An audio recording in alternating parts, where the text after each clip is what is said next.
அடடே அப்டேட் கொடுத்து முடிச்சோடனே அப்டேட்டாக வருது. எஸ், இந்த இடத்துல ரொம்பவே பியூட்டிஃபுல்லாக நம்மளுடைய லக்ஷ்மி பிரியா யார் கூட இருக்காங்கன்னா அறந்தாங்கி நிஷா, துஷிதா, ஆர்த்தி சுபாஷ், ஷோபனா முத்தலகு ஹீரோயின் அப்படின்ட்டு. ஸோ இந்த இடத்துல துஷிதா அவங்களுக்கு தெரியும் இல்லையா, கண்மணி அன்புடன் ஹீரோயின். ஸோ எல்லாமே பியூட்டிஃபுல்லாக வந்துட்டு அந்தமான் ட்ராவல், அதுவும் துஷிதா அவங்க அம்மா கூட அந்த லொக்கேஷனை பாருங்கள் அப்போ எவ்வளோ பியூட்டிஃபுல்லான லொக்கேஷனில் சொல்லுவாங்க. எங்கள் வீட்டுக்கு பக்கத்தில் ஒருத்தங்க அந்தமான் அவங்களோட ரிலேட்டிவ்ஸ் இருந்தாங்க, செம்மையாக இருந்துச்சு லொக்கேஷன்லாம் அப்படின்னு சொல்லியிருக்காங்க. பட் பார்க்கும்போது ரொம்பவே சந்தோஷமாக இருக்குது. ஸோ இந்த மாதிரி ஒரு பியூட்டிஃபுல் லொக்கேஷனில் இன்றைக்கி லக்ஷ்மி பிரியா ஒரு பியூட்டிஃபுல்லான ஈவெண்ட்டை இவங்க கூட ஜாயின் பண்ணியிருக்காங்க. கண்டிப்பாக வந்து அங்கேருந்து இன்னும் கூடுதலான அப்டேட்ஸ் வரும் அப்படிங்கிறது தான். ஸோ கண்டிப்பாக வந்து பெண்கள் எல்லோரும் இந்த மாதிரி ஒரு விஷயம் செய்யும்போது எனக்கு எப்போதுமே சந்தோஷமாக இருக்கும் இல்லையா. இந்த பிக் பாஸில் கூட டாப் 3ல் ஒரு பெண் தான் இருக்காங்கன்னு எனக்கு கொஞ்சம் கோவம்.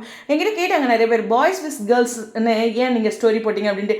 ஆரம்பத்துலேருந்தே அந்த மாதிரி கொண்டு வந்ததுனால கேர்ள்ஸ் ஃபைட் பண்ணிகிட்டே இருக்க மாதிரி இருந்தது இந்த போட்டியில் இல்லையா.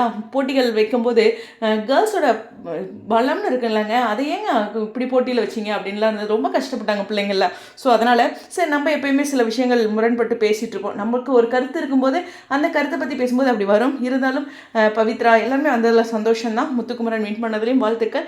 எனிவேஸ், என்னுடைய மனசில் பவி வின் பண்ணியிருக்காங்க. ஓகேவா, உங்களுடைய மனசில் ஒருத்தர் வின் பண்ணியிருப்பாங்க, ரைட்டா.